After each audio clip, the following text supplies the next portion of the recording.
Good evening. Welcome to the General Society of Mechanics and Tradesmen of the City of New York.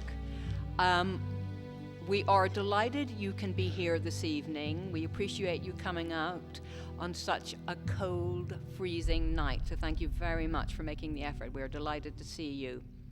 I'm very pleased to welcome you to the Labor, Literature and Landmark Lecture Series, and in particular to the Landmark Public Education Program. The Labor, Literature and Landmark Lectures are supported in part by public funds from the New York City Department of Cultural Affairs in partnership with the City Council. I also want to thank New York Landmarks Conservancy for partnering in promoting tonight's event. I'd also like to remind you at this time that after tonight's program, there will be a short wine and cheese reception that we hope you'll stay for. For those of you who are less familiar with the General Society, a brief introduction.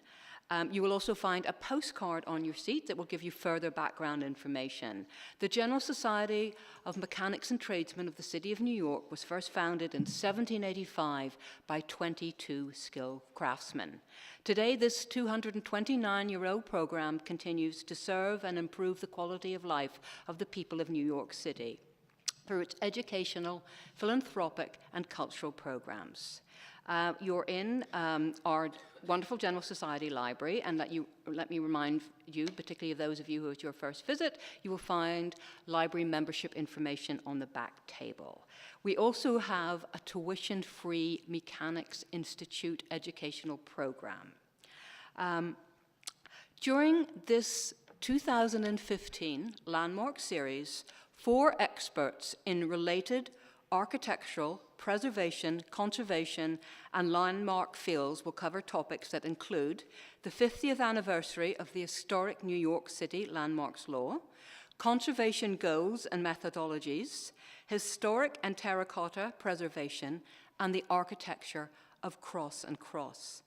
I'm really delighted to introduce to you the curator of this series. We are indebted to her for her wonderful creation, and Lisa Easton, who is a partner in the New York-based architecture and historic preservation firm, Easton Architects. And Lisa is now going to introduce you to our speaker tonight, and it's now my great pleasure to introduce Lisa to you. Thank you.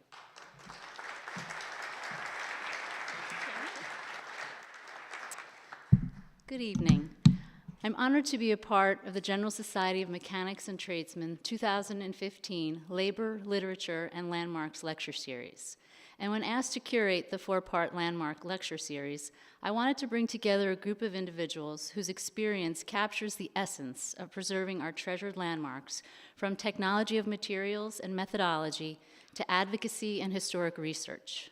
Tonight, I'm honored to present my colleague and friend, Mr. Daniel Allen, who is a principal at CTA Architects and is the firm's historic preservation specialist.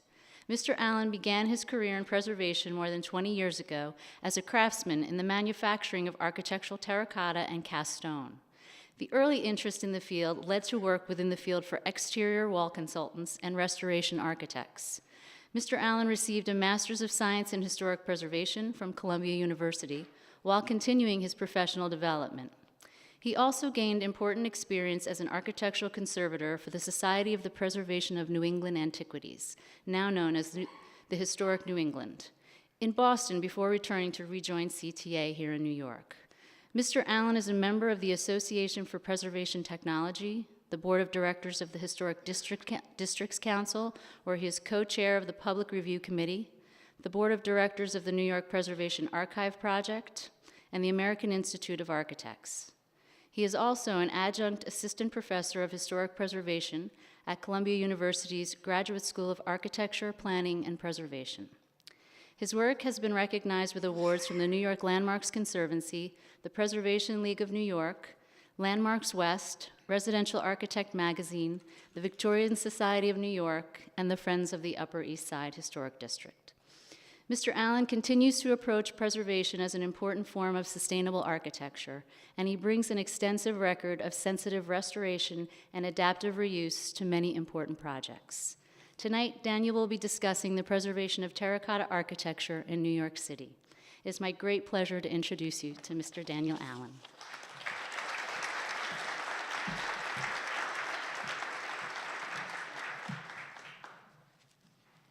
Thank you, Lisa. Is that, everybody hear that okay? Okay. I've got a few props here and a few notes.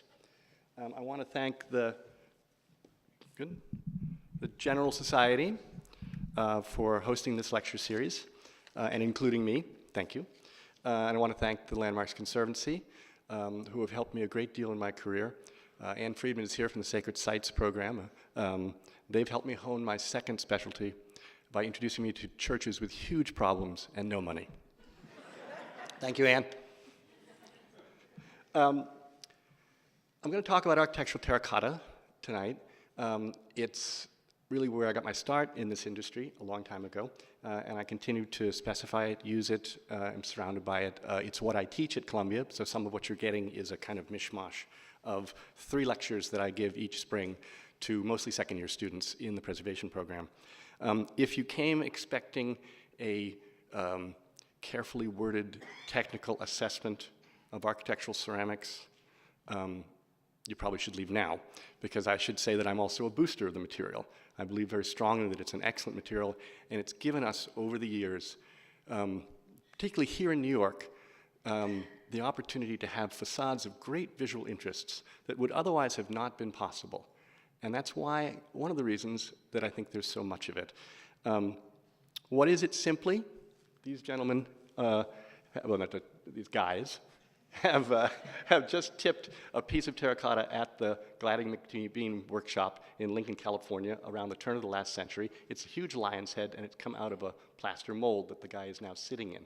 What terracotta is, quite simply, and I won't go into a huge amount of detail, is a mixture of various clay bodies and previously fired materials pressed or formed into a form and then allowed to dry, either glazed, slip-coated, or left unglazed, and then fired to become a vitreous ceramic material. That's the simple explanation.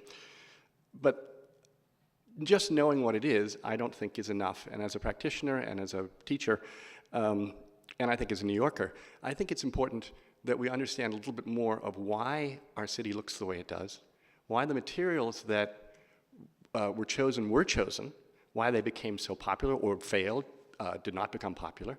And terracotta really is an example of something that shows up at the right time with the right people in the right place. And so the first part of my talk is going to be a discussion of that, why we have this material, why it does what it does for us as a city, why people chose it. And then we'll look at some images of a promotional material from an industry that never quite got standardized, but was really trying to get its act together to push terracotta everywhere as a building material for all sorts of buildings. And then finally, we'll look at some historic production and modern production images, just a few, to show you how the stuff is made. And then we're going to go at the end and look at 2 projects, 2 restoration projects, one that was completed a number of years ago in Brooklyn and one that's ongoing now, except for the snow. So the thing to think about when you think about architectural terracotta, and the person really who is most eloquent about this is Susan Tunick, who is the founder and president of Friends of Architectural Terracotta, is that it's a totally paradoxical material. It's intended for quick and easy reproduction of ornament. It's intended to be mass-produced, and yet it's handmade. Almost all the terracotta that we look at historically was made without the benefits of machines other than the kiln for firing. Most of the work here, the work done to create the plaster mold and the work done to press the actual ceramic material into the mold would have been done by hand. And it was the creation of a huge industry with all sorts of people that did that. So a good place to start, I promised we weren't going to dwell on the Woolworth building. How does that start? But it's with the Woolworth building. Does that work? That's backwards, there we go. This is a promotional shot from the Atlantic Terracotta Company that provided the material for the Woolworth building, and it's 100 years old. 2 years ago, there was a great exhibit at the Skyscraper Museum with some photographs that really illustrate some of the paradox of this material.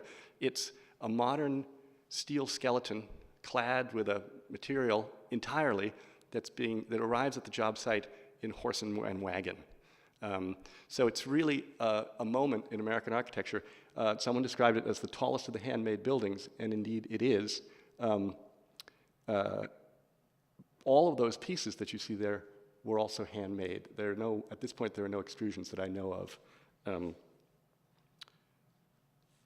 To touch briefly on its history and how it happens, the first actual documented terracotta is around 1840, 1849 in Worcester, but there's been some recent research by Susan Tunick and Jay Shockley suggesting that there were earlier manufacturers who did piecework that was architects and builders would reach for when they had a particularly difficult thing to duplicate. So you might have a church that was made partially out of stone, but just the capitals would be made of terracotta, and it was often painted. They didn't, at that early stage, understand the possibilities of glazing or leaving it unglazed or slip-coated.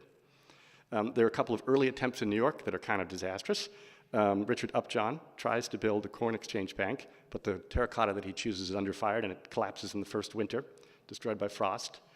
James Renwick convinces a clay pipe manufacturer named Alexander Young to make terracotta for a number of pre-war Civil War buildings, including the St. Denis Hotel, or St. Denis Hotel, at 11th and Broadway, which is still there, under there somewhere, if you would go by and look. It's been stripped and reclad, but the bones of the building apparently are still there. Other buildings around the Civil War started to use terracotta, but the real advances, the real reason, the real time that terracotta starts is after the Civil War, and into the end of the 19th century, becoming a mature and big industry in the beginning years of the 20th century. And why did that happen? First, I'd like to go through just a couple of production slides. This is, by the way, a good place to start. This is where I started my walking tour for the Association for Preservation Technology last fall. It's the Bowling Green office building of right around 1900. It's by a Scottish architect named Audsley, who, as far as I could tell, never built anything bigger than a country church before this. He came over to America and built this fabulous office building. The first 3 stories, let's see if I can do this. The first 3 stories are light gray Maine granite, but everything there on up, which is in a fantastic Egyptian Revival style, is all done in a very nice white glazed terracotta. So it's one of the early examples of an almost full terracotta facade. And if you go there today, and I'd urge you to go there and take a look, sadly this was across from George Post's old exchange building, but it is still kitty corner to the Magnificent Custom House. You can stand and look at it, and the facade is really in terrific shape. I think someone's done some sensitive cleaning at some point, but other than that, I don't see a replacement material. It really is holding up very well. And I see this as an example of really an excellent terracotta facade that still holds to the kind of masonry craftsmanship that we see in the earlier terracotta buildings, where we're still using masonry stacked on top of masonry rather than masonry supported by steel or hung on steel hangers, which we'll see later becomes a problem. So to understand terracotta, you have to understand a little bit about the process of how it's made, and I'm going to be very brief about this. This is a sculptor who's made a plaster model or positive, which will then be turned into a mold, and then the clay will be pressed into that and fired. And what you need to know about terracotta is that it's not the same size through the entire process, and this is the thing that makes it probably among the trickiest of all materials to deal with. When we create a piece of terracotta, we have to first create a new pattern or positive that is 1 inch longer per foot to account for drying shrinkage and firing shrinkage. And only then can we make a mold, press the clay, allow for the drying shrinkage and the firing shrinkage to happen, and then hopefully, if everything goes right, obtain a piece of fired terracotta that is the right size and fits back in the building. Consequently, if you look at old pictures of terracotta manufactories, there are huge piles of rejects sitting in the back gardens of these places, most of which ended up being ground up and put back in as temper or grog. It was a big industry, and it required a lot of people. There's some interesting articles about the strata of who worked at the terracotta manufactories. Much of the terracotta plants that we had here in the Northeast that served New York were located around Perth Amboy, New Jersey, with the exception of the New York Architectural Terracotta Company, which is the bits of which are still over in Long Island City, sadly. Not sad that they're there, it's sad that there are only bits of it left. But here's the drafting room at Gladding McBean in 1921. So you started on the low end, mixing clay, you might progress to a presser, and we'll see some images of people pressing, which was hard and brutal work with the hands, slugging clay into plaster molds. There were finishers, glazers, there were model makers, which was somewhere on the high end, and mold makers, and obviously the people that ran the kilns and ran the delivery service. So really work for lots of people, a big, dirty industry, almost no trace of which survives in that part of New Jersey. If you go to Perth Amboy, there's some fun things there like terracotta graves and lots of little pieces of terracotta on people's private houses, but the actual factories, the huge beehive kilns, all of this industry is gone, disappearing really at the end of the Great Depression. Here's an example of some of the drafting work. This is more promotional really than a working drawing. We'll see some working drawings later when we get to the Gramercy Park project. So now I get to the point where I talk about why. And I do believe it's important for us as New Yorkers and practitioners, people involved in preservation and in architecture in New York, to understand not just what the material is, but why we have it and why it's so important. And so a number of factors come together after the Civil War to create the need, the demand, and the desire to build with this wonderful material. And probably the leading technical factor is fire. This is a stereoptic image of the Great Chicago Fire from October 9th, 1871. People always talk about the Great Chicago Fire, but it's not the only one. Fires were an epidemic in the latter half of the 19th century, and if you think about it, it makes sense. You've got more and more people moving to more and more crowded cities, you've got more industry, you've got more activity, and you don't necessarily have better building practices. So I'm going to read you a quote about the Boston Fire of 1872. Which really led to the development of better codes and better standards. The real culprit here is the mansard roof, which is a really stylish way to add interior space to your building, but ended up being very dangerous because they were roofs that were built of wood and caught fire very easily. So here's a quote from Jane Holtz Kay, and she's quoting Oliver Wendell Holmes. "The pattern of the ravaging fire was set. For when the flames had engulfed the impermeable granite of this first four-story building and inhaled its mansard roof, they did not die for want of fuel, but jumped to the next timbered mansard roof nearby, and from this combustible post hopped southward to a nearby building's roof, quick-stepping across the business district, north and east until, as Oliver Wendell Holmes said, the great high buildings seemed to melt away. In the Boston Fire of 1872, 776 buildings and 62 acres were consumed by flame. It's hard to imagine. And fortunately, we don't have to imagine that anymore because cities really got hot and started passing some reasonable building codes.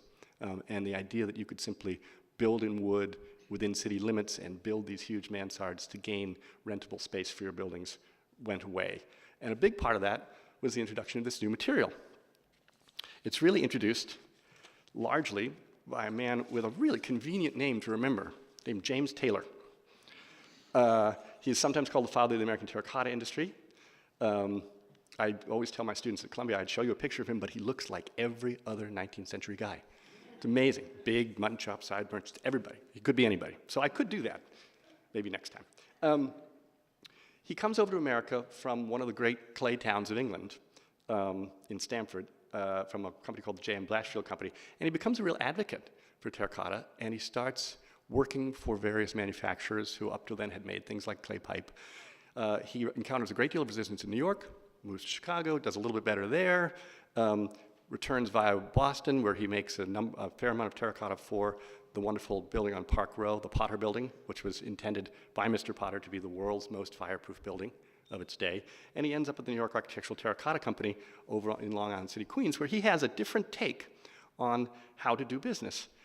Rather than creating the terracotta pieces out somewhere close to the clay pit, he decides to bring the raw clay to New York, and he makes it in Long Island City, and it's right there in the middle of the city for them to build with. So it was a different take.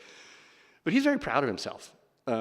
Taylor, towards the end of his career, in 1893, is at a sort of industry dinner, and he has this wonderful thing to say about the terracotta industry that he's so proud of.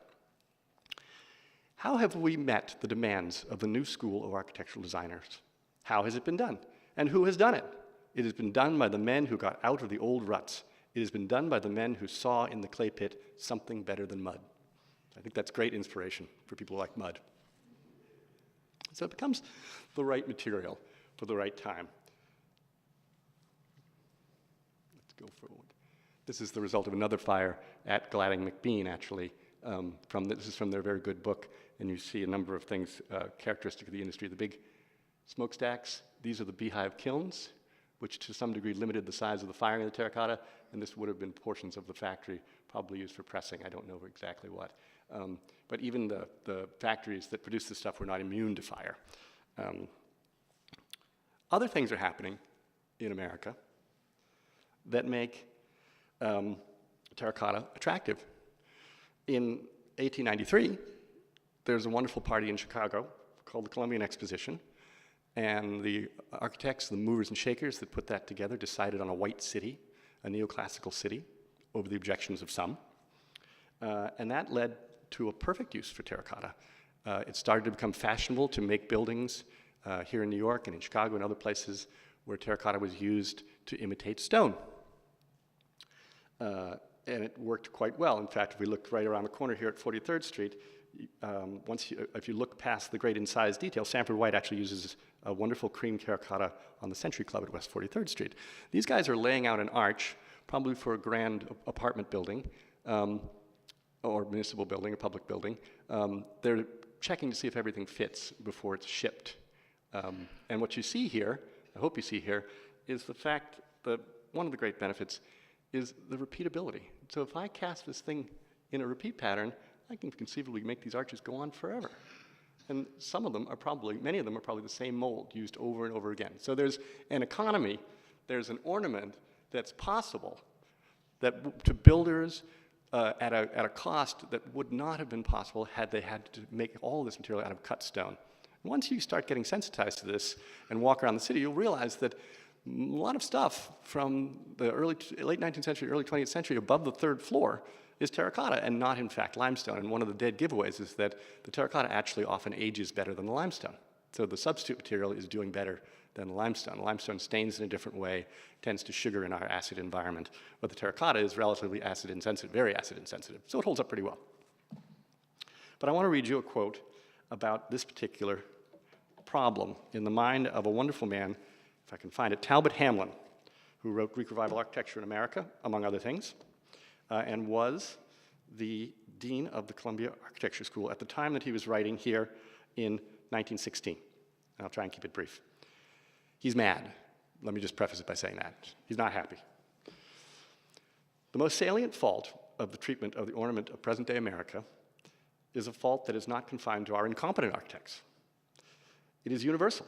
Indeed, it is often in the work of the lesser-known men, even in some of our purely commercial architecture, that one sees the signs of a recognition of this fault and an attempt towards something better. This fault is the treatment of ornament in terracotta. This is the main problem. It is a great misfortune that terracotta can be manufactured in so close an imitation of stone. It has warped our whole attitude towards it and bred in too many of us an insidious artistic insincerity. All over the country, terracotta is being used to simulate the more valuable material, and every attempt is made by even our best architects to make this simulation as exact as possible in color and in texture. Ornament in terracotta, so considered, is treated absolutely like cut stone ornament. Indeed, a building faced with this sort of terracotta seems a deliberate attempt to hoax the public into believing that it is faced entirely with cut stone. We cannot but condemn this practice. And this is, by the way, this is in a book called The Enjoyment of Architecture. Is it a sign of some innate insincerity in our minds that we have done it so much? Not altogether, it is to be hoped, but is rather a sign that our architects have thought so long in terms of cut stone under present conditions, the costliest and most durable building material there is, that it is hard for them to think in terms of another material less durable and less costly. And yet, terracotta has enormous possibilities of its own. Here are a few of the qualities that terracotta possesses, and this is actually a rather nice summary, so I'm going to continue. Which are unique. First, it is not carved, but cast in molds from models, so that from one model there can be made very large numbers of terracotta blocks. This at once suggests repeated ornament of some complex kind, some fine, delicate pattern over each block that will give to the building a distinct texture and differentiate it from a stone building. Second, since terracotta ornament is not carved, but molded and cast, it becomes possible to treat this ornament in a much freer way than would be possible in stone. We can vary the relief endlessly, using deep holes of shadow and bold projecting masses of high light, or making ornaments so delicate as to almost disappear. With a cheerful forgetfulness of the more stringent demands of stonework. And thirdly, as terracotta has to be baked and can be glazed and colored at little extra cost, what this fact may mean to us 50 years from now, it would be idle to guess. The only surprise is that it has meant so little to us up to the present time. So he's deeply disappointed in his architectural brethren here in New York. On the other hand, those of us who work with restoring terracotta and repairing terracotta, we're often incredibly impressed at how well they got it, how they could nail a piece of granite, and it would be just very difficult to tell the difference between a piece of granite or a piece of limestone. The other thing that's happening in New York, so we have fire, we have an aesthetic move towards the white city and neoclassicism. We also have the evolution of New York City itself, especially right around the turn of the 20th century. A couple more quick quotes. The idea here is that New York has to be convinced to stop being a city of townhouses and 5-story walk-up tenements, which never had a very good name to begin with, and start being a city of apartment dwellers. It just won't work any other way. Can you imagine all the 8 million people who live in New York spread out each to a townhouse? Simply wouldn't work. We would cover the whole Northeast. So something has to be done. Something has to be done to overcome a series of very American prejudices.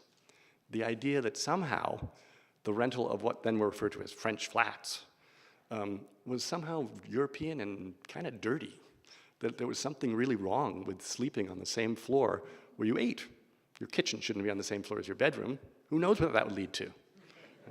So architects and builders go about selling this idea that you, as an upwardly mobile New Yorker, it's okay to live in an apartment, to live in a French flat. It's not terrible, it's not indecent, it's not wrong. So the architects go whole hog, better and better, or not necessarily better, but more complex and more eye-catching designs. So here's a quick quote about Rosario Candela from Andrew Alpern. The 1890s, actually it's about his competitors, the 1890s and the early 1900s saw the development of the apartment house with architects of widely varying skills producing buildings of predictable inconsistency. Facades ranged over the entire stylistic gamut, often with outlandish decorative details and enclosing lobbies of disparate design. Each building attempted to insinuate itself into the public attention with an eye-catching appearance and modern features such as direct long-distance telephone connections and central vacuum cleaning. In the same book, David Netto talks about the real effort to overcome the fear of multiple dwelling. After decades of uncertainty, the societal changes following World War I had finally made apartment living a truly acceptable alternative to private townhouses. Carpenter understood, that's the architect James Carpenter, the reality that if this promise was to be fulfilled, the planning of new apartments had to be so skillful that the compromise of multiple dwelling status would be obscured. So adding to all of the other reasons that terracotta is the right material with the right proponent at the right time in the right place, readily available to us, local, cheap, is this idea that we need a new kind of construction. We need a construction with elevators. Remember that the elevator had been around for a long time. We worked on a carriage house with a horse elevator in it in Park Slope that went back ways. It's not the elevator that's invented by Mr. Otis, it's the reliable brake. An elevator is all well and good, but you really know how to stop it. So once the reliable brake comes along, elevators start to happen everywhere, and so high-rise construction requires material that's inexpensive and lightweight. All of these blocks you see here are hollow with webs, and we'll see some when we get to the projects at the end. How am I doing on time? Good.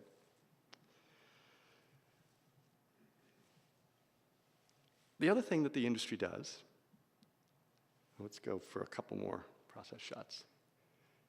Here's a piece of work that's happening now. This is a new model being made up at Boston Valley Terracotta of a grotesque from 36 Gramercy Park East, and we'll look in more detail at that project at the end of this lecture. But he's making a new model out of plastilina, and they've made a plaster base. And again, this is a terracotta ruler with 12 inches to 13, so that you can immediately upscale. What's happened in the world of computer design is that this has become a lot easier. You simply punch in numbers and you can scale things up and scale them down. In the old days, and the mold makers still use this sort of technology. Here's a pattern for a high-style building, and you can see that the mold makers are using every artifice at their measure. There's a little bit of plastilina, there's plaster, and you can see if you look, I think even just comparatively, that model is larger, a little bit larger than the original, so that a mold can be made from that. This is the pressing room at Boston Valley Terracotta, which is just outside Buffalo. I should say we have 3 terracotta manufacturers, one of whom is here tonight. Gladding McBean, which has the honor of surviving through the lean years of the Depression and post-war years, and is still in business and doing beautiful work. Boston Valley, which is outside of Buffalo. And a British competitor has entered the fray from what amounts to a sheep meadow, really, just north of Manchester. And we'll see some images of their work. They're a company called Shaws of Darwin. This is a young man starting the pressing process, and what he's got in his hand is some of the red clay body that they use, and it's extremely soft and has a fairly high water content at this point, and he's throwing it into the corners of the mold at great force to try and get it in as intimate contact with the plaster as possible. Later, he will add additional clay, and he'll press them and then form the webs. And you can see there are pieces that have already been pressed, and you can see they're a little like a cinder block. They're open work at the back and the sides. This is really the way clay, the terracotta would have been pressed for the buildings, this building here, in fact. This building has some really lovely unglazed pale buff terracotta at the front elevation. Here's a historic image from the Journal of the Society of, Journal of the American Society of Ceramics, I believe. And this illustrates the cardinal sin of thumbing. Never thumb. This tells you that this is basically, although one side of the mold has been removed, the technique is basically the same. Here's a piece that's going into Gramercy Park that's been tipped out of the mold, but it hasn't been finished. One of the great things about working with plastic clay is it's never over until it dries. It's actually never over until it's fired. The finishing department can go back in and clean up these various little dings and make it into an acceptable piece. The next series is really about making terracotta acceptable. This is a bit of a misnomer. The National Terracotta Society, they published some great publications. They never did the thing that they set out to do, which was to try and make a real industry organization that standardized things. The people who own the terracotta industries never shared their recipes.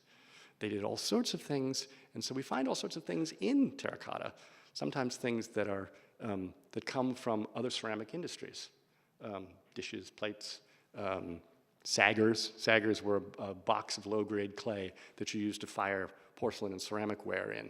And then you had a big pile of clay left over, and so you'd grind it up and you'd add it as temper. So they didn't achieve standardization, but they did achieve a lot of promotion. And their idea was that terracotta should be used everywhere. So here, I hope people can see this, that they're large enough. There's a Cadillac garage in Syracuse. There's a tire showroom, and the tire showroom has a line of terracotta eagles that run around the top of it, which I think is rather wonderful, that these kind of mundane spaces, even these, become a possibility for the use of this material. And they're really pushing this. This is my favorite, though. This is a gas station. I would drive every day if I could pull up and get gas at this little temple of the Four Winds with this terrific surround to it. And it's in, and you say, well, this must be in a really grand place, of course. Perhaps this is across from the White House. No, this is at 40th and Walnut Street in Philadelphia, Pennsylvania. So the idea is it's an industry that's pushing itself, it's moving forward, and it's trying to insinuate itself everywhere. And it does a pretty good job. Look at a few more. This is a really beautiful one, and the description, I think, it's a shame we don't have a color picture of this. This interesting storefront is entirely of white enameled architectural terracotta. The border is relieved by the use of black glaze in the background. So these little things are tricked out in a sharp black glaze. And it's just a car showroom.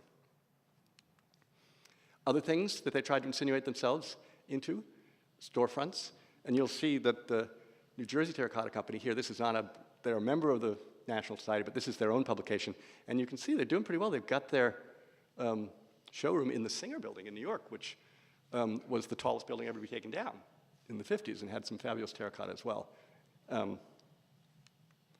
here's some of their promotional material, and they're showing what you can do. you can have this fabulous building. What we see starting to sneak in from a technical standpoint are these little dark shapes in the section, and all of these metal hangers. And as time goes on, there are more and more of them, and those really are most of the problem with terracotta facades. It's not the terracotta itself, but it's the buried anchorage. Here we see it again. You can either do it in brick and terracotta, or you can do it all in terracotta, and there are those devils again. Here now they're ganged up, and they're very close to the surface, and as they corrode over the life of the little building, there's a very good possibility that they will take and shatter the brittle terracotta and send bits of it into the street, which really is the source of a lot of our modern regulation, like Local Law 10 and 11, for the protection of public. That's another lecture. Here's a wonderful movie theater in gray speckled terracotta, probably made to look like granite, which would infuriate our friend Talbot Hamlin. Here's a nice set. So we're going now in the teens and 20s away from the kind of stacked masonry that we saw at Audsley's building on Bowling Green, and we're moving to more of a theatrical building, more of a building that is hung on a frame.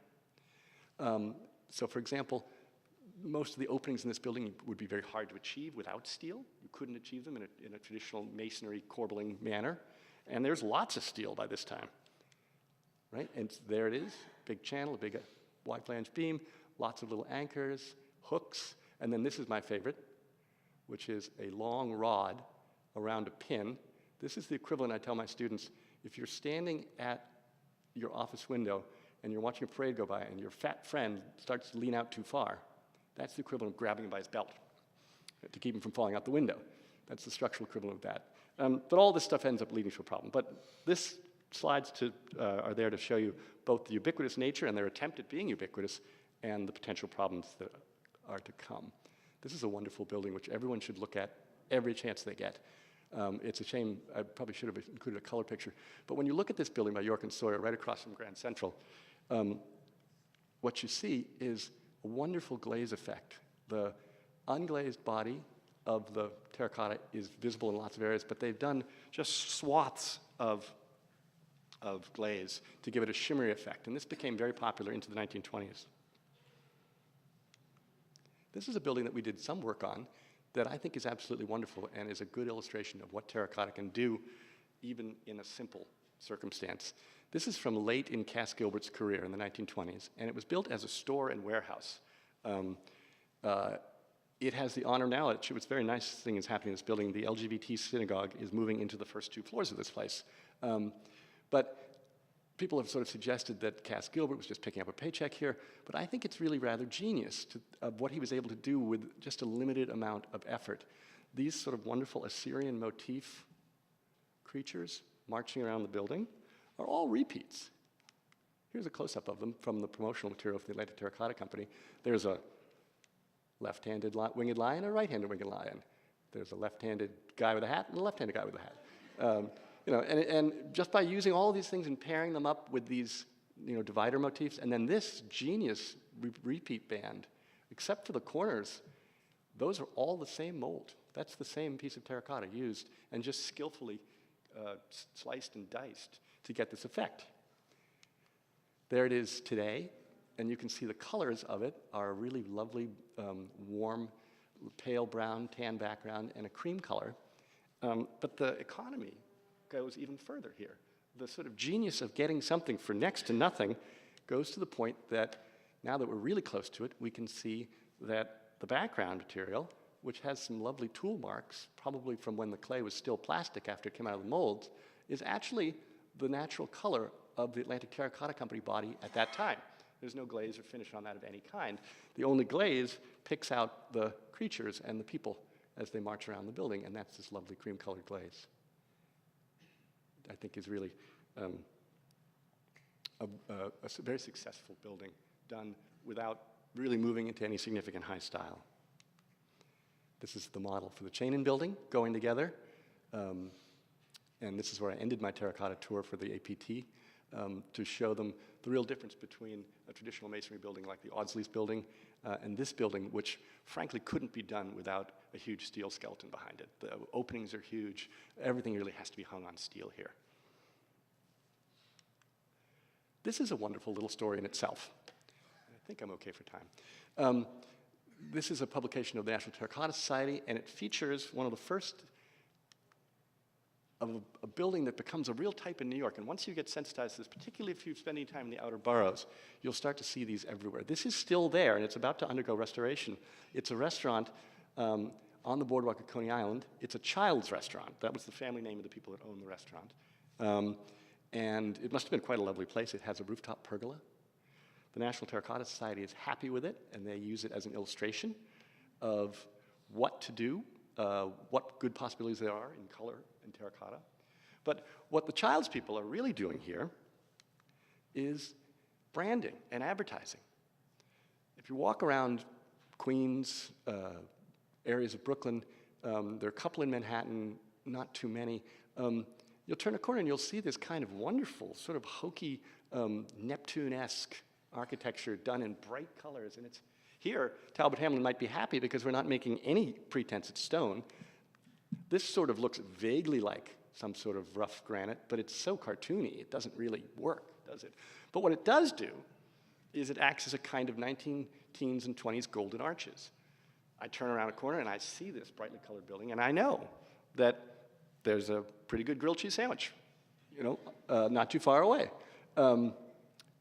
Childs did famously well for many, many years, with the exception of a couple of year period where one of the brothers tried to make them to a vegetarian restaurant. That went badly.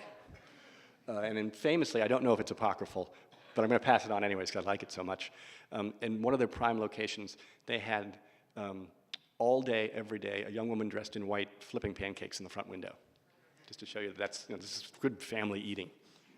But these are everywhere out there, and you'll walk along and you'll see that there's a perfectly banal Rite Aid or Duane Reade, of which we have thousands, millions perhaps. And if you look up, you'll see these wonderful things. And as I say, it all has this great hokey Neptune quality to it. This is actually not a Child's building, but I put it in because it's child-esque. A student of mine who did research in this neighborhood actually corrected me. I was so convinced this was a Child's building. This is in Crown Heights. And it has a similar sort of feel to it. All of this pale terracotta, really not designed to fool anybody into thinking it's stone, but it has these great features like this little naked guy crouching below the urn. There they are. Just immediately recognizable and really fun buildings. So now I'm going to talk, as I wrap this thing up, I think I'm doing pretty well, about a couple of projects. I'm going to sort of walk you through them. This first one will be work we did a number of years ago at the old St. George Hotel, which is at 111 Hicks Street in Brooklyn Heights. It's a 1929 composition by Emery Roth, and it's a lovely Art Deco building with all sorts of wonderful features to it. It had, at one point, one of the world's largest saltwater pools, apparently collecting saltwater from the harbor, and apparently the old-timers say that one of the jobs on the maintenance staff was actually manning the fish traps to make sure that you didn't get fish in the pool, which I guess has its fringe benefits. But when we look at this building, it's kind of hard to see from here. There are little projections that rise above the 21st floor setback terrace. They're a little bit more visible here, but what are they? They're not chimneys, and why do we need so many of them? Well, the answer really lies when we get up there. You think of the time that's being constructed, right in the middle of the Jazz Age, a time when people are really starting to use rooftops in New York in a way that they hadn't. Used to be that was where the servants would hang the laundry. But then the idea of the penthouse comes in as a desirable place to live, and the terrace as a desirable place to spend time. And when you get up there, you realize why it's so desirable. It has a drop-dead view of Lower Manhattan and the Brooklyn Bridge. We're 21 floors up, so we're a little more than 2,200 feet in the 2,100 feet in the air above the East River, and we can see all across low-rise, the remains of low-rise Brooklyn Heights, and over to the Woolworth Building. You get a great view of this building from the bathroom at the Landmarks Preservation Commission. It is a designated landmark. So when we got there, we got up close to these things. And clearly, there's been some water problems here because the super has gone up and wrapped these in heavy-duty plastic bags. And he hasn't just wrapped them, he's insulated them. We never could figure that out. But what they are it turns out, are these very fanciful terracotta piers that solve a real specific problem that Emery Roth had. He's got a hotel with hundreds of lines of bathrooms, but he wants to use his rooftop for a restaurant. And who can blame him? It's beautiful. Hundreds of lines of bathrooms mean that you have hundreds of lines of these things, which are vent stacks. They are perfectly atrocious looking utilitarian 4-inch cast iron pipe that sticks out of your roof and stinks. There's nothing good about it except that it works. So he comes up with an idea, this is actually our drawing for what to do, to encase these things in colorful terracotta and to make a sort of forest of them. And among these, they can arrange the tables, they can put the band over in one side. So there are a couple of different levels to this place. So it's really, it must have been a great place to go and have a martini.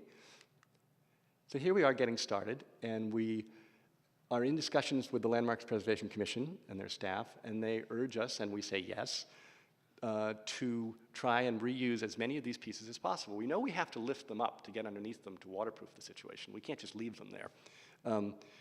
But our goal is to salvage as much original material as possible and to reset the original material at the front of the building where that will be most visible to the public. And we were able to do that. We were able to salvage between 35 and 40% of original pieces. And you can see here's an original versus a new piece. The original ones have staining on them, not all of which came out in cleaning, but we did try not to be overly aggressive in cleaning. The originals have a little bit of craquelure or crazing on them. Here's our new with the color samples. Here are a couple more color samples on an original piece. This was a great deal of fun to match. Here we are getting started. This is actually not a vent stack. This just happened to fit Emery Roth's pattern, so we put an angle there. He wanted a post there, and you can see there are a couple of different levels. As we're laying these things up, we're using two different types of terracotta manufacturing to get this thing right, and a lot of reinforcement because we're still 2,000-something feet above the East River, and these things have to stand up to a fair amount of wind load. So you can see there are a couple of different levels. There's the forest of vent stacks. They've been totally waterproofed from top to bottom with resin-based flashing because we never want to go back and take one of these things apart again, ever.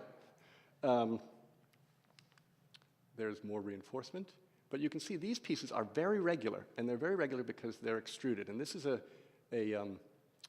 technology that's available to us that wasn't really available to the original constructors of this. This is, I think, best thought of as if you've ever used a pasta machine. And you put the different shaped die in, and you push the pasta through the die, and you get either rigatoni or linguine. In this case, we had dies made up for the quarter circles, and we were able to save the client quite a bit of money. After the initial setup charge of the die, the production of the pieces is significantly cheaper. One little downside to that is that they are often a little too regular. They're a little too good, and sometimes can stand out, especially if you're working on a flat wall. Terracotta always has a kind of hand-pressed terracotta always has a kind of slight waviness to it, usually. And so a brand new piece can be a little bit of a problem. We did pretty well here because the originals were actually pretty well made. You can only extrude pieces that have the same footprint from the bottom of them to the top of them. You can't accommodate any sort of flare or curve.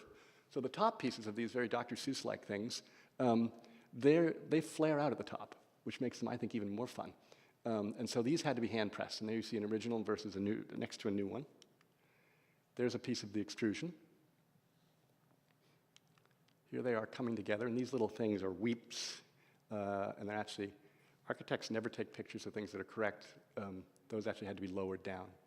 But here's one that's completed with some new and some old pieces. Much of the top, it's actually not complete. There's one more layer of the green and yellow pieces that come. But they're just great, I think. This is a weep that needed to be corrected, because we never take pictures of nice things. We only take pictures of things that are wrong. Here's an old one that's come together before final cleaning, and you can see it's right at the front.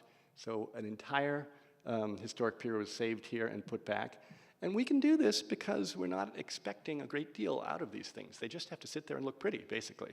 And so I tell my students that that's a lot of what we do in decision-making about what we can save and what we can't save as to what we're expecting that piece of masonry to do. If we're expecting it to hang out over the public way and last through storms and snow and ice, we probably aren't going to use an original piece. But if we're putting something, in this instance, it's perfectly fine to use original. In fact, we think it works quite well. Here are two of the originals put back together, and here you see you don't just have a view of the Brooklyn Bridge, you've also got a view of the Statue of Liberty. So it's a great place. It's now a terrace that's used by the people who, the public that lives in the cooperative apartment building. So it's still quite a nice place. This is before we put the traffic surface on, but you can go up there on a nice spring or summer day or fall day, and it's just glorious. Here it is completed, not on a spring day, but on a winter day. And you can see it's just a forest, a multi-level forest of these terrific things. And you can imagine, I like to imagine, you know, the band off in the distance and a few small tables with candlelight in the front. And all it is really is this terrific attempt at gussying up something that otherwise would be ugly and stinky.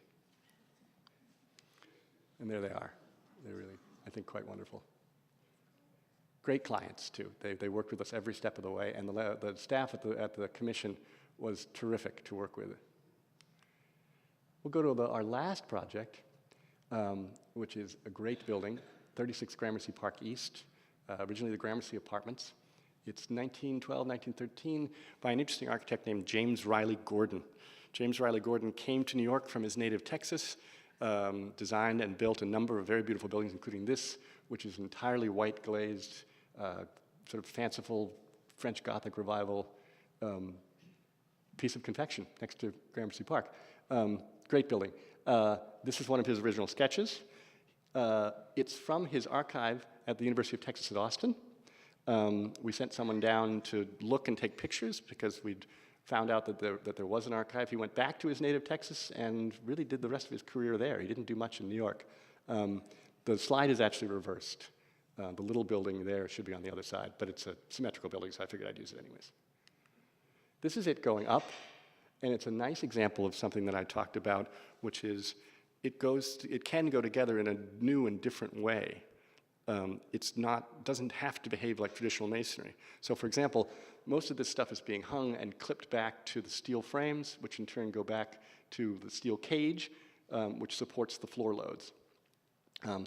But you may have seen pictures of other terracotta buildings where there's one floor that's done, and below it, it's not done. So you don't have to necessarily build in a traditional start at the bottom and go to the top way that you normally think of doing masonry. Terracotta sort of freed people up to that. So we're getting started now, and the best way, I mean, there are all these fancy non-destructive testing things, and we do use them sometimes, but we've found that the best way to understand whether a piece of terracotta is sound is still to hit it with a small hammer. So there we are in the bucket truck. In fact,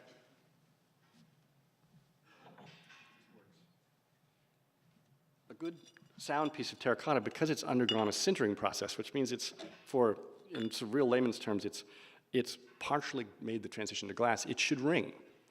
It should give off a little ring. It shouldn't be a dull, flat thud. So if you're up here and you hear a dull, flat thud, then you mark that on your drawing.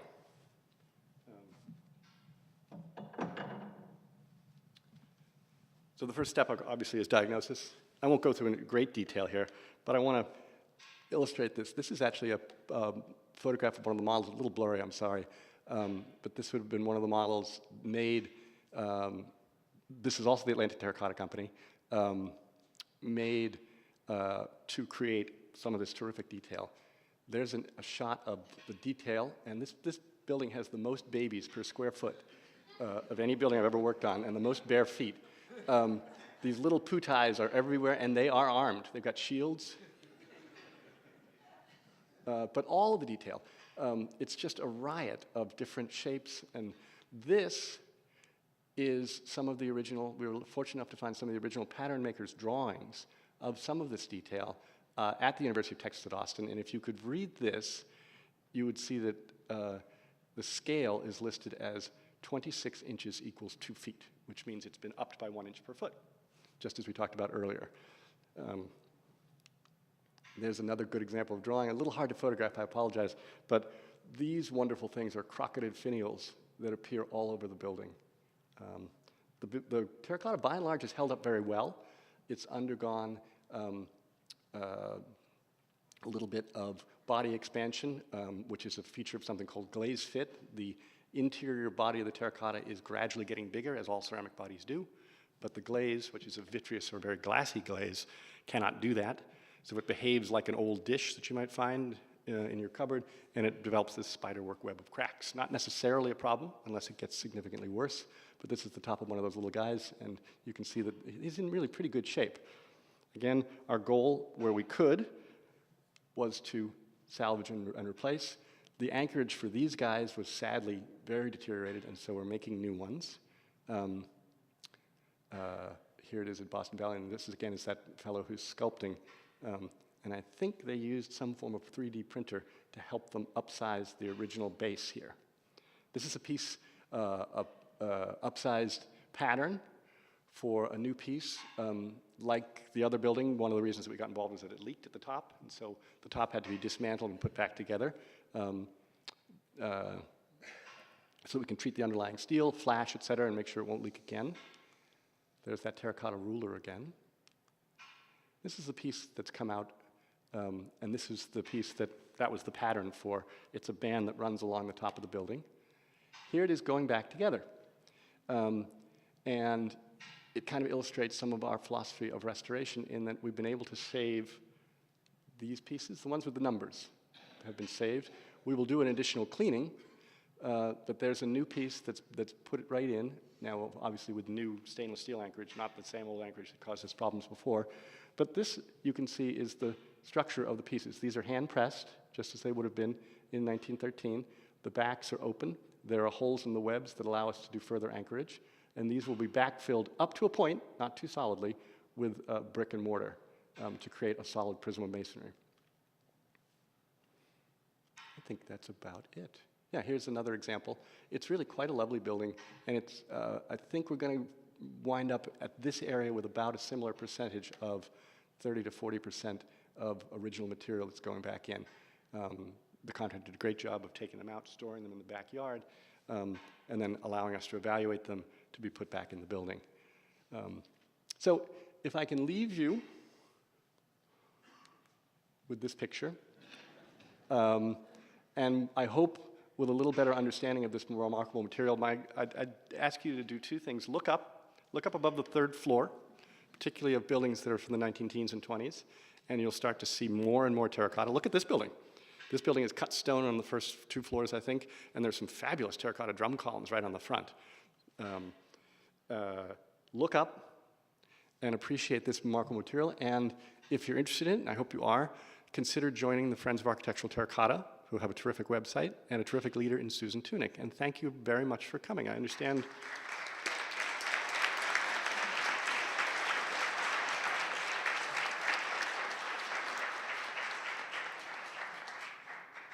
Yes, we will take some questions, and I'll ask if you would wait till the mic comes to you before you ask the question.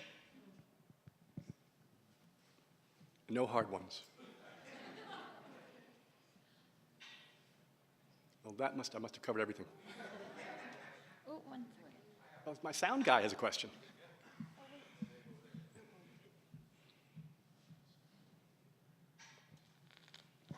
You mentioned that the body of the terracotta grows. That's right.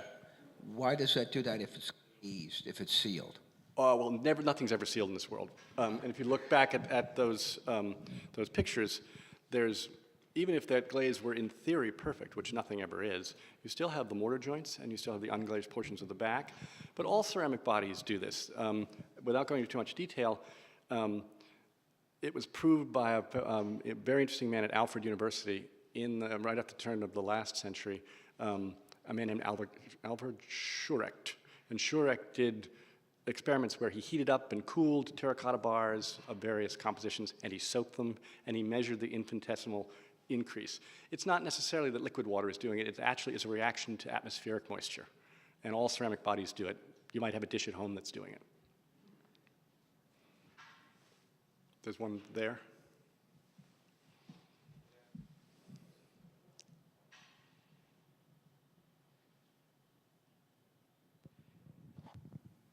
Why do buildings that are not the glazed terracotta but the reddish, why do they sometimes look like they're melting? Like they're what? Melting? Well, like some of the detail is very worn off. So are you sure you're looking at terracotta and not brownstone? I mean, unglazed terracotta is actually typically a little more durable. If you look at George Post's magnificent Long Island, now Brooklyn Historical Society, the detail on that is extremely crisp. Gouverneur Hospital, which we've done some work on downtown by the FDR. I'm not sure what you mean. The I mean, West Side Theater, which was a Baptist church, it's on 43rd and 9th. I thought it was terracotta, but I could be wrong. I don't know. It's very reddish brown, but I a don't- lot of the like little fleur-de-lis kind of things are Yeah. very mushy looking now. Getting mushy. I mean, terracotta does spall. It's a very brittle material, so bits of it get knocked off. Bits of it can be knocked off by someone being not very careful with a scaffolding or something. There are other deterioration mechanisms. Usually, if a piece of terracotta doesn't spall within the first year or so after it's been installed, it's fine unless you have either an embedded piece of steel or a really serious long-term glaze fit problem where the glaze surface is going to come sheeting off. Sir, you want to get the microphone? Do you want to put the lights back on? Do we need to? It's up to you. Why did terracotta really, what year did it sort of stop being used? Oh, And why, I know you're restoring it now, but when did it really stop being used? well, that's a good question. It never really stopped being used, and in fact, there are new terracotta applications, and I'm specifically referring to rain screens, which architects are now starting to use more and more, and we're actually seeing some new ground-up terracotta facades. My friends at BKSK did a beautiful one on 21st Street with a multicolored glazed set of vertical piers. It's an entry to a truly horrible building that's on 23rd Street, but the entry is beautiful. It never really stopped. It suffered very badly in the Depression, and it suffered from changes in architectural aesthetics. It suffered from the international movement. Federal Seaboard Terracotta hung on the longest. They had a showroom in New York City until just before 1970, late 60s.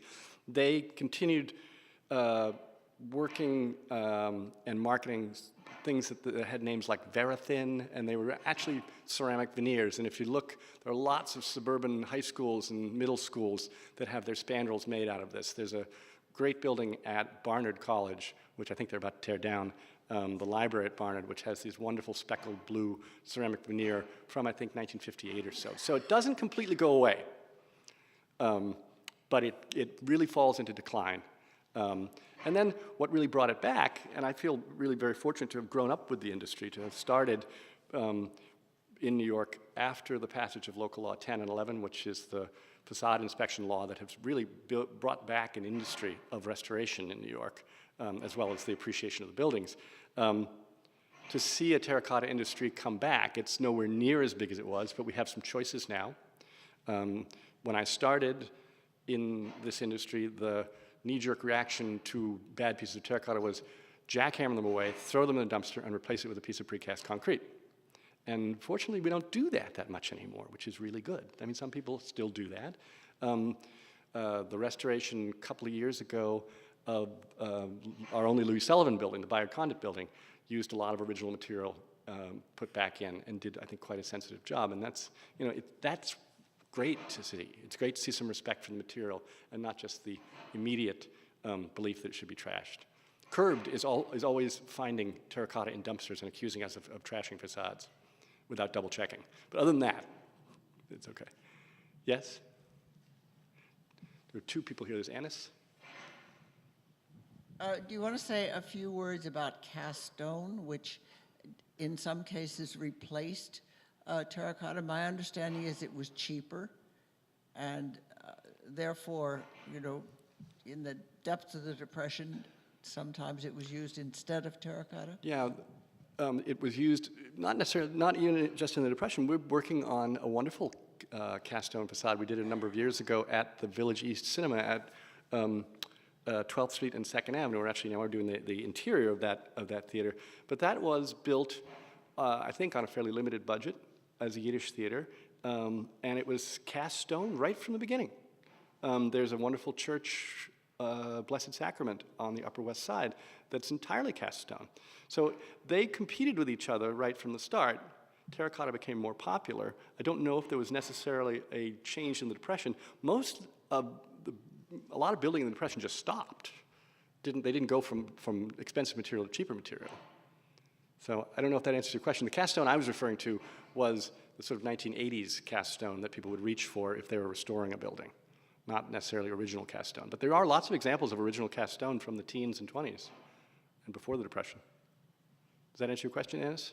Probably not.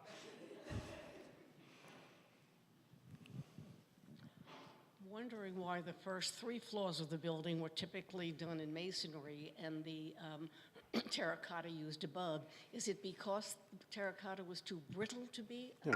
It has to do with how close you are to it. It's a classic New York City formula. Give the people the real stuff right where they can see it, where they can put their nose against it, and then once you get up high enough, start using the fake stuff. Right? Terracotta in slip cast to look like slip glazed, slip coated to look like limestone is probably the most common type of terracotta we have in New York City. If I had to hazard a guess, I'd say it would be about 85% of terracotta in New York is made to look like limestone. It's simply a matter of buying the expensive material only for the base where you're really up close to it, and then starting with the substitute material as you go up. It had nothing to do with the brittleness of the materials. It's simply a visual thing. And what's, I think, interesting is that limestone ages and stains in a remarkably different way than terracotta does. So after a few years, the real stuff can often start looking really tatty, whereas the fake stuff is looking great. If that's the case, has anybody moved subsequently to doing the whole building in terracotta? Oh, absolutely. The last building I showed you has only the very base of the building, only up to about shoulder height, done in a pale gray granite. Everything else is terracotta.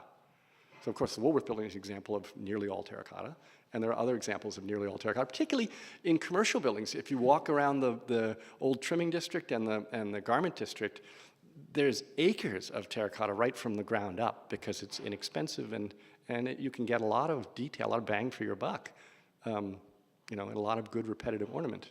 And there are people who are absolute masters of it. I'm not in any way denigrating them. If you think of the Blum brothers who came back from the École des Beaux-Arts, who actually spoke French and learned something, they created the most remarkable facades of visual interest, and there are a couple on the Upper West Side that are absolutely worth visiting. There were people who did mundane things in terracotta, and there were people who did fantastic things in terracotta. Take a look at the buildings in Chicago because it's somewhat of a regional thing. In New York, we have stone at the base of the buildings, and then we move to terracotta, whereas Chicago, terracotta comes right down to the ground level, in most of those cases looking like granite, looking like stone.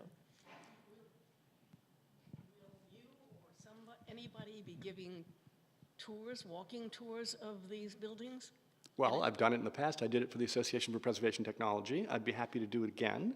I think there are people who do some of it. I don't know whether Susan Tunick has anything organized, but I would go to their website, the Friends of Terracotta, and see if they have anything. Thanks. Yeah, be fun.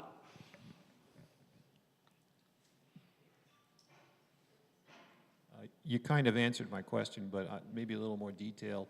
You mentioned the international style affecting it going out of style, and I'm wondering if terracotta sort of breaking away from carved stone as its own independent art form made it a little bit more of a target for the Bauhaus and the international style, doing away with ornament in the way that it did. You could make that supposition, sure. I mean, because one of the real reasons for using terracotta is you like ornament. Yeah. Right? And Yeah. if you don't like ornament, Yeah. then why not use just a flat sawn stone? If you want something that's very high style but unornamented, use a sawn slab of stone or a honed slab of stone. Right. So stone, in some cases, did better than terracotta. And historically, in terms of timeline, it sort of falls into the same moment in history as far as the international and the Bauhaus coming along in the post-Depression and that period of time. Yeah. Thank you. Thank you. Enjoyed your lecture very much. Thank you. That's it. Thank you very much.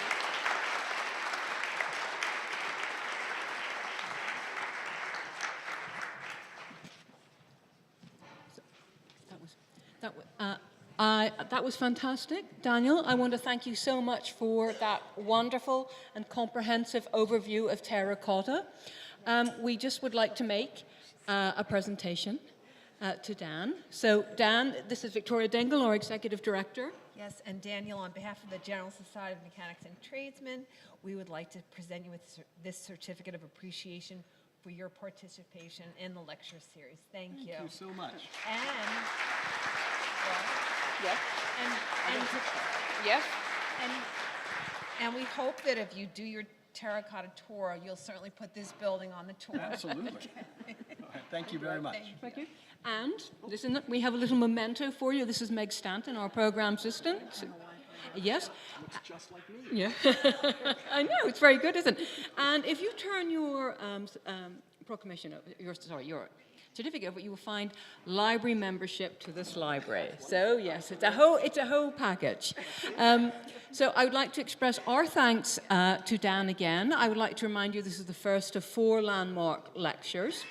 The next one will be March 17th, St. Patrick's Night the Sun, and will be Amanda Trinian's, and she will be discussing goals and methodologies for landmarks, conservation goals and methodologies for landmarks. I also want to mention, because it seems to dovetail perfectly with the subject tonight, that we also have an artisan lecture series, and on Tuesday, March the 10th, we will be addressing marble as a building material, and we'll be fortunate enough to have Kate Ottavino, who is a family firm dealing in marble, so I also invite you to come back with that. In the meantime, thank you again for coming. Please stay for some wine and cheese. Thank you very much.